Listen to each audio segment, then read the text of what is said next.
Hello everyone, I'm joined by Joobi from Luminosity Gaming and we're here to talk about the main event for OWCS. But I thought I'd actually start, if you could maybe explain a little bit, because for you and quite a few of the other collegiate players, it's a pretty hectic weekend that's going on right now. So you can maybe explain to everyone where you are right now and what else is happening for you and the team.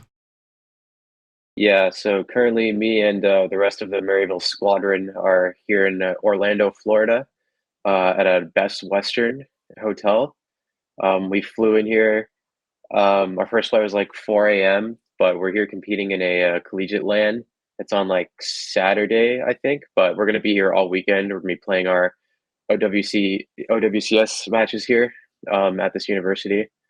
So yeah. Have you had a chance to see where you'll be playing from yet or settle in at all? Um, they were able to send us a list of just basically like the details of the PCs that we'd be playing on, and they look to be pretty good PCs. But as far as like the actual area, I have no idea. It's at a university called Full Sail, and apparently they have like a lab. The PCs looked good. Apparently we have a private room, which is nice. But yeah, we'll have to just see. So yeah, really busy weekend, and obviously mixed in probably the most stressful games of OWCS so far in terms of the main event. So how's the team feeling with, I guess, all the pressure and the hectic schedule? Um, it's tough. We've I feel like we got a little like morale boost once Timeless got knocked out and after we beat Timeless, obviously. But when they got knocked out by Citrus, we were like super excited because that basically meant like if we just beat M80 in our bracket run, like we basically made it. We basically qualified. But the last couple of days, I think people have been kind of like people let their guard down a little bit. People have been kind of maybe like stressed out about the end of the semesters coming up at school as well. We've all got like tons of homework, tons of exams, projects to do, things like that, and then the travel and stuff. So I feel like we've been underperforming in scrims a little bit. So I think everybody's a little bit on edge. Yeah, hopefully once you get settled and you're into the games, everything's sort of a bit more back to business as usual. And I wanted to talk to you a little bit about that group stage because obviously you get the group, and on paper, well, and in practice, the hardest group going, you get the timeless fixture pretty early. What were your expectations at that point before the game? How you would do against timeless? Because obviously stage one, it wasn't really very close at all. So the first stage, in my personal opinion, I feel like we were kind of just throwing with our comps.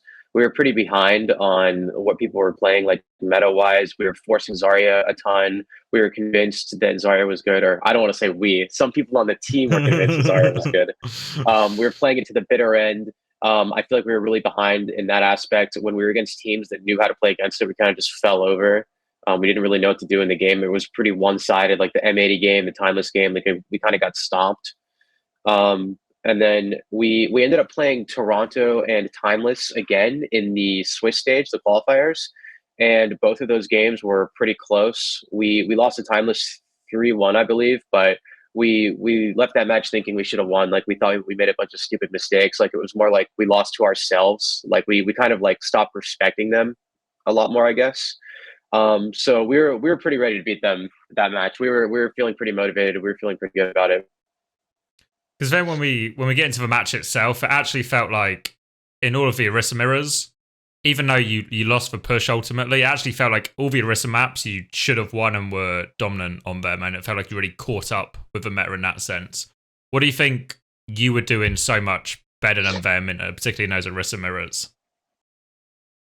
I feel like the way that the those matchups work is just kind of like being a cohesive team, like being on the same page, like pushing with it all, kiting with it all. A lot of the fights are like, okay, they use this, then we back, and then we go in with our ult, things like that.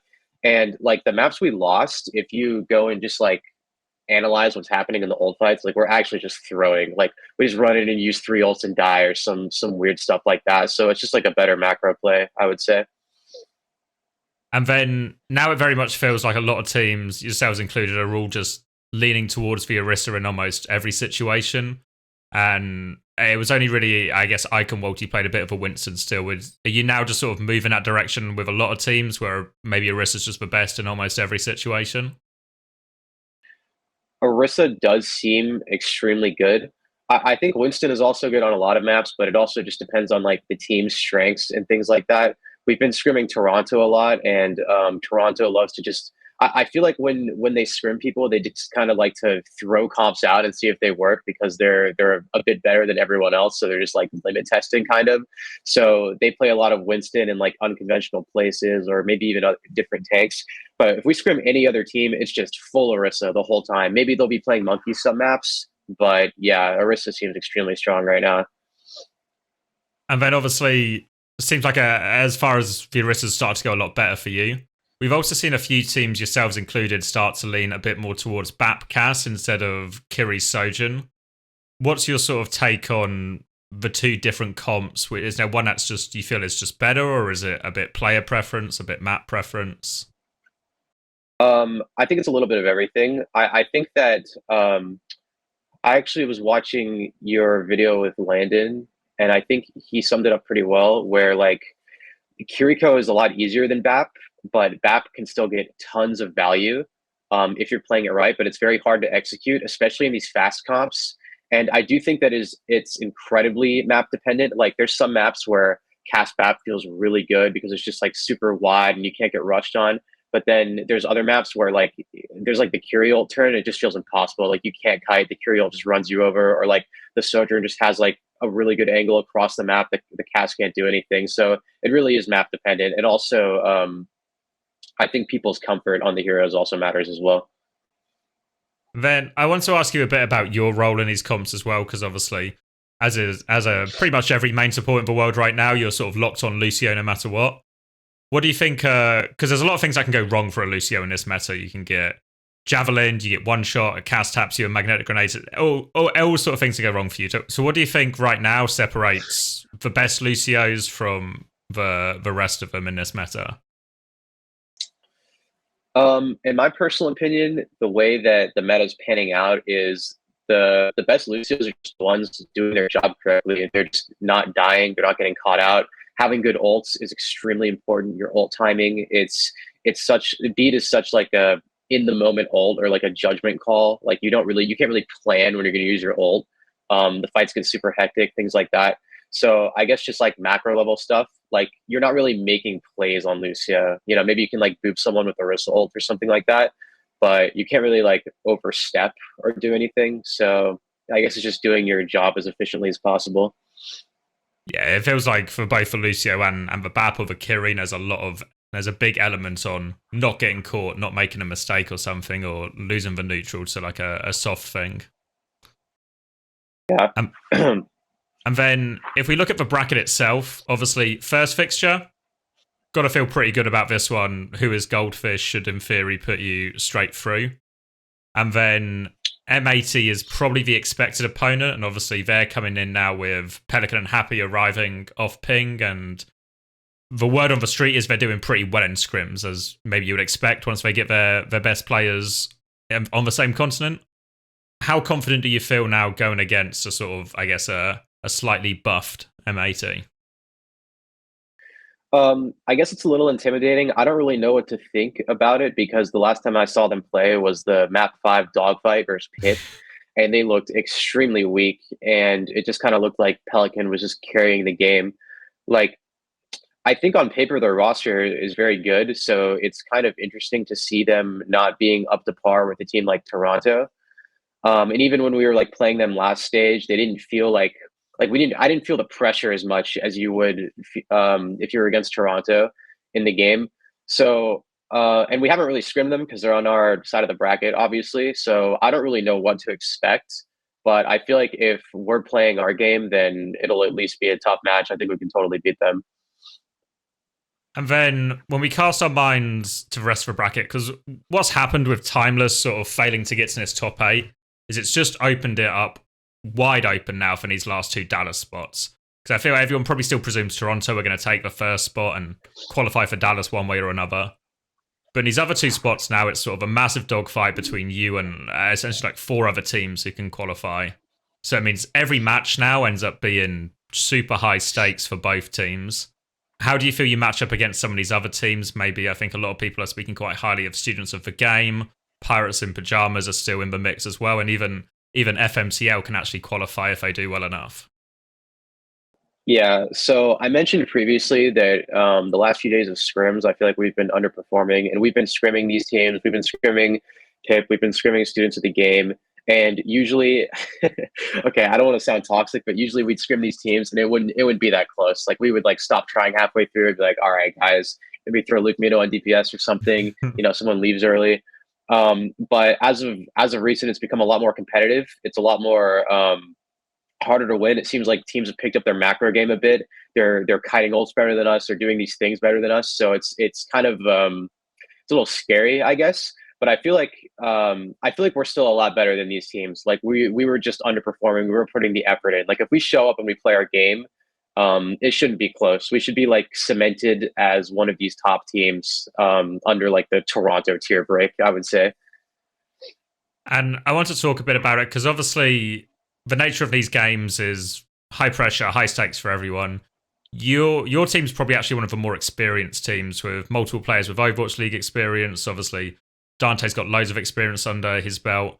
Do you think between you and Dante and those with more experience and Luke as well, the team's going to be maybe relying on you guys a little bit more to be, I guess, maybe the calming voice or the person to bring everyone together in these moments?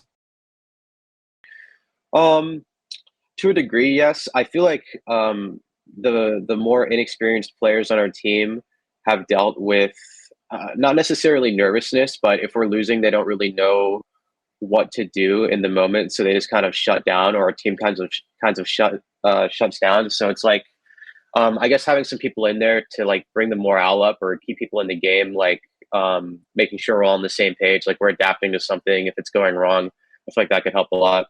But that being said, I feel like our team also is very cohesive. Like we've been doing a lot better of a job, like talking to each other, communicating with each other, knowing what's good, what's bad, things like that. So I don't think like there's a huge gap with experience.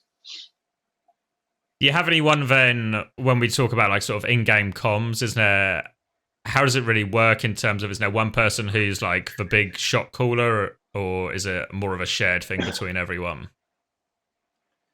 Um, it's kind of all over the place. Like I definitely have the most cemented role. Like I'm talking the most. I'm ult tracking. I'm trying to make a fight plan. It's kind of like the main support role.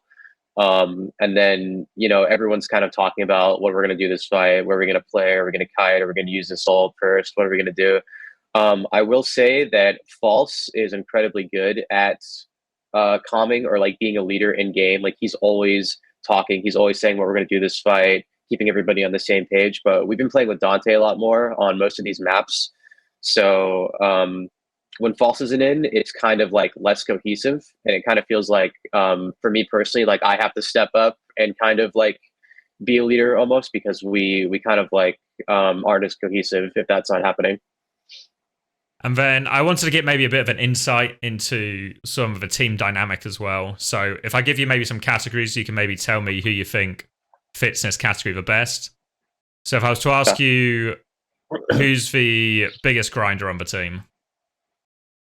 The biggest grinder, despite being on the bench for many maps, it's definitely Luke Mito. This guy is always playing the game, literally 24/7. And then doesn't necessarily have to be in game, but who's, obviously you're all in the college program, so who's the most intelligent? The most intelligent in game? Where in game, out of game, is there anyone who's bringing a lot of wisdom out of game? Oh gosh, that's a tough one. Okay, in game, I do think Dante is definitely like the smartest when it comes to just like how the game works, how everybody should be playing. Like he definitely is the most experienced out of all of us. I know I was an owl, Luke was an owl, but we did like 1 year. I did like half the season, maybe. Dante's been playing for like 7 years on mostly good Overwatch League teams. So he seems to know what's up in game. Out of game, that's a different story, that's a different story. But yeah. And what about if I was to ask you the sort of most skilled, the sort of personally most often in like scrim or a match, they just do something, you think, how the hell have they done that? How the hell have we won this fight? That's really a tough one, because I feel like our team is actually just like leveled up. Like Um, we've had the same roster for a bit, minus like Dante, I guess. But we've had the same core group of people, like me, King, Squid. I guess we've got Vision semi recently after we lost Tree. But we were not a good team before. Like even in collegiate, like we were not getting results. Granted, we weren't practicing as often. But even if you compare us, or if I compare our performances to like even last stage to now, I feel like everybody is playing so much better. Squid is playing so much better. Vision is playing so much better. I'm playing so much better. King is playing so much better. And I feel like everybody is like having these random moments where they're popping off or like doing some crazy shit. So it's kind of hard to pinpoint one particular person. And then what about if I ask you who's the biggest moaner, the person who complains the most? That is Dante without a doubt. Yeah. What, does he complain in-game complain or just complain around the campus? Yeah, no, in-game complain. Out of game, God, we got our whole team is just a bunch of complainers. Maybe like King or like False. Like everybody's just complaining about everything. But in game, Dante is the biggest complainer of all time. It gets on everybody's nerves. It's just like anything goes wrong, it's like, what are we doing? Well, at least he's good at Orisa, right? So makes up for it. And last one, what about who's the funniest player? The funniest? Oh gosh. I'm not gonna lie. I feel like okay, this is biased because I don't think everyone on the team would agree with me, but I think Squid is the funniest. Squid will just say some random ass thing that just makes me laugh so hard. Or Hunter. Hunter's not a player, but Hunter will just like Hunter will just say the most I don't even know. Unexplainable thing ever, but I'm just dying of laughing when I hear it. And then discounting your own team, maybe this is an easy question in North America, but who do you think's the favourite for the tournament?